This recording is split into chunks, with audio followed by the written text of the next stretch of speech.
అధ్యక్షుడిగా పగ్గాలు అందుకోవడానికి ముందే సంచలనాలకు కేరాఫ్ అవుతున్నారు ట్రంప్. రోజుకో నిర్ణయం ప్రకటిస్తూ పోస్టు చేస్తూ తన పాలన ఎలా ఉండబోతుందో చెప్పకనే చెప్పారు.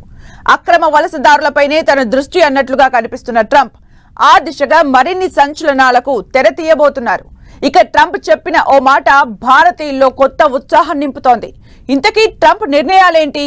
అది మనోళ్లకు ఎలా ప్లేస్ కాబోతోంది?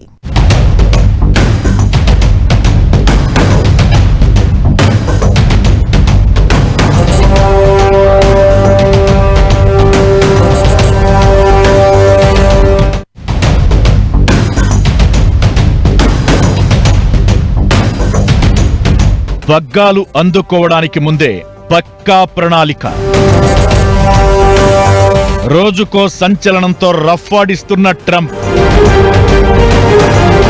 ట్రంప్ నిర్ణయాలతో ప్రపంచ దేశాల్లో టెన్షన్. మరో సంచలనానికి తెరతీసిన ట్రంప్ అదేంటి? అధ్యక్ష ఎన్నికల్లో గ్రాండ్ విక్టరీ కొట్టిన ట్రంప్ జనవరి 20న బాధ్యతలు తీసుకునేందుకు రెడీ అవుతున్నారు. కేబినెట్ కూర్పు నుంచి నిర్ణయాల వరకు తన పాలన ఎలా ఉండబోతోందో, తన నిర్ణయాలు ఎలా ఉండబోతున్నాయో రోజుకో హింట్ ఇస్తున్నారు ట్రంప్. ఏం చేయబోయేది, ఎలా ఉండేదన్న దానిపై క్లారిటీ ఇస్తున్నారు. ప్రచారంలో ఇచ్చిన ప్రతి హామీని నెరవేర్చడమే లక్ష్యంగా అడుగులు వేస్తున్నారు. అక్రమ వలసదారుల తరలింపు నుంచి రష్యా యుక్రెయిన్ యుద్ధానికి చెక్, పశ్చిమాసియాలో శాంతి స్థాపన వరకు ఎన్నికల ప్రచారంలో ట్రంప్ చాలా హామీలిచ్చారు. అధ్యక్షుడిగా బాధ్యతలు తీసుకున్న క్షణం నుంచే ఆ దిశగా కీలక నిర్ణయాలు తీసుకోవడం ఖాయం అనే సంకేతాలు పంపిస్తున్నారు. తనను గెలిపించిన మస్క్ కు డోస్ బాధ్యతలు అప్పగించారు. కేబినెట్ నియామకాలు చూస్తే చాలు ట్రంప్ దూకుడెలా ఉండబోతుందో ఓ క్లారిటీ రావడం ఖాయం. అలాంటి ట్రంప్ ఇప్పుడు మరో సంచలన నిర్ణయం తీసుకున్నారు.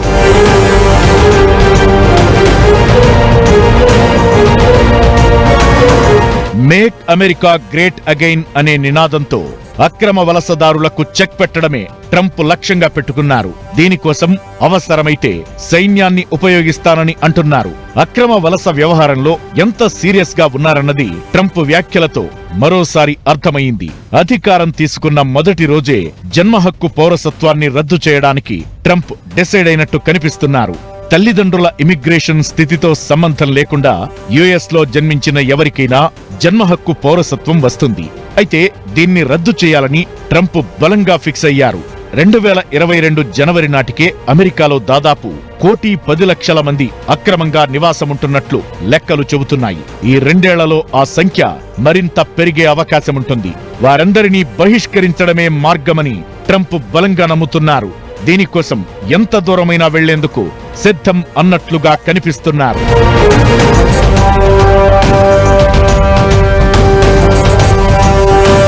జన్మ హక్కు పౌరసత్వాన్ని రద్దు చేసే ఆలోచనలో ఉన్నట్లు చెబుతున్న ట్రంప్ డ్రీమర్స్ విషయంలో సానుకూలంగా కనిపిస్తున్నారు.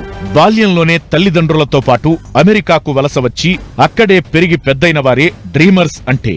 చాలా చిన్న వయసులోనే దేశంలోకి అడుగుపెట్టిన వాళ్లంతా ఇప్పుడు మిడిల్ ఏజ్ లో ఉన్నారని, వాళ్లంతా ఎప్పుడో అమెరికాలో భాగమయ్యారని, వారిని అమెరికా వదులుకోదు అన్నట్లుగా ట్రంప్ మాటలు వినిపించాయి. డ్రీమర్స్ ను వెనక్కి పంపకుండా నిరోధిస్తున్న ప్రభుత్వ విధానం చట్టవిరుద్ధమని 2023లో ఫ్లోరిడా కోర్టు తీర్పిచ్చింది. అయితే ఇకటు పుట్టుకతో వచ్చే పౌరసత్వం విషయంలోనూ ట్రంప్ నిర్ణయం అంత ఈజీగా అమలయ్యే అవకాశం లేదు. ఇలాంటి పౌరసత్వాన్ని రద్దు చేయాలంటే న్యాయపరంగా ఎన్నో సవాళ్లను ఎదుర్కోవాల్సి ఉంటుందనే అభిప్రాయాలు వినిపిస్తున్నాయి.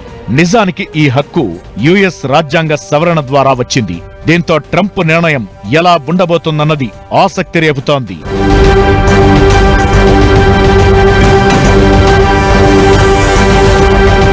వలసదారులను ఏమాత్రం సహించని ట్రంప్ అధ్యక్షుడిగా బాధ్యతలు తీసుకున్నాక ఎలాంటి నిర్ణయాలు తీసుకుంటారోనని అమెరికాలో ఉన్న వలసదారులతో పాటు అక్కడికి వెళ్లాలని కలలుగంటున్న వారు టెన్షన్ పడుతున్నారు. అయితే అక్రమ వలసదారుల కారణంగా చట్ట ప్రకారం అమెరికాలో అడుగు పెట్టాలని 10 ఏళ్లుగా కలలు కంటున్న వారికి అన్యాయం జరుగుతోందని, అయితే ఆ విధానాన్ని సులభతరం చేస్తామని ట్రంప్ అంటున్నారు. ఇదే జరిగితే చాలా మంది భారతీయులకు మేలు జరిగే అవకాశముంటుంది. ఇకటు ఇమిగ్రేషన్ విధానంలో ట్రంప్ గతంలో అనుసరించిన విధానాలతో అమెరికన్ యూనివర్సిటీలు జాగ్రత్త పడుతున్నాయి. విద్యార్థులు, స్టాఫ్ కు ట్రావెల్ అడ్వైజరీలు జారీ చేశాయి.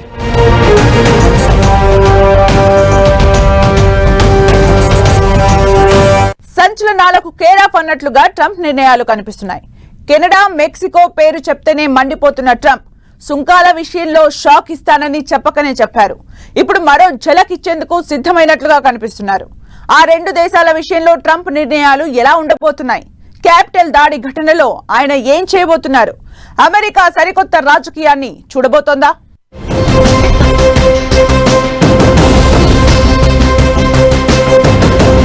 అధికారం చేపట్టగానే ట్రంప్ నుంచి చాలా సంచలన నిర్ణయాలు చూసే అవకాశాలు కనిపిస్తున్నాయి.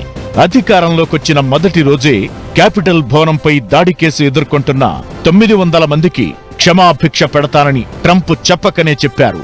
2020 ఎన్నికల్లో ట్రంప్ ఓటమి తరువాత 2021 జనవరి 6న ఆయన మద్దతుదారులు క్యాపిటల్ భవనంపైకి దూసుకొచ్చి దాడి చేశారు. ట్రంప్ టార్గెట్ గా బైడెన్ సర్కార్ చాలా విమర్శలు గుప్పించింది. ట్రంప్ పొలిటికల్ కెరీర్ లో ఆ ఘటన ఓ మచ్చగా మారిపోయింది.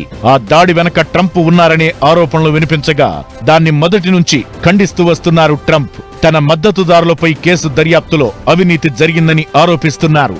అధ్యక్షుడిగా బాధ్యతలు తీసుకున్న మరుక్షణమే ట్రంప్ మరో సంచలనానికి దారి తీయడం ఖాయంగా కనిపిస్తోంది.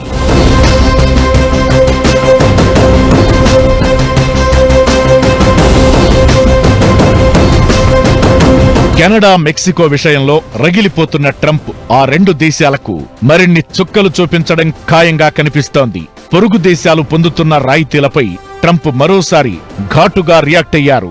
కెనడా, మెక్సికో దేశాలకు భారీ ఎత్తున రాయితీలు ఇవ్వడం కంటే ఆ రెండు అమెరికా రాష్ట్రాలైతే సరిపోతుందని సెటైర్లు వేశారు.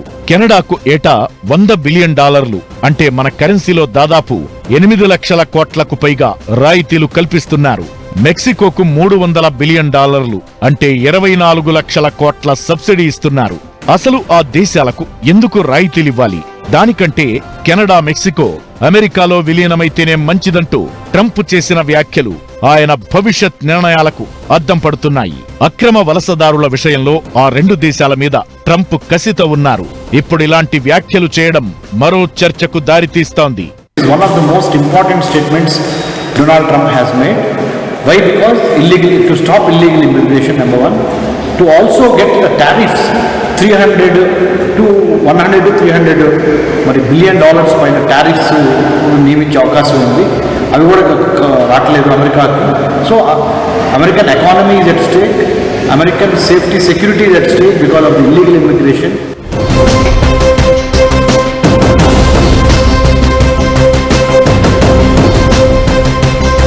అక్రమ వలసదారులను కట్టడి చేయకపోతే కెనడా, మెక్సికో దిగుమతులపై భారీ సుంకాలు విధిస్తానని ట్రంప్ గతంలోనే వార్నింగ్ ఇచ్చారు.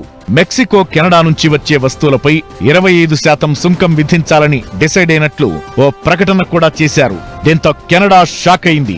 ఈ మధ్యే ఆ దేశ ప్రధాని ట్రూడో ఫ్లోరిడాకు వచ్చి ట్రంప్తో సమావేశమయ్యారు. ఆ సమయంలో టారిఫ్లు, సబ్సిడీల అంశం చర్చకు వచ్చినట్లు ప్రచారం జరిగింది.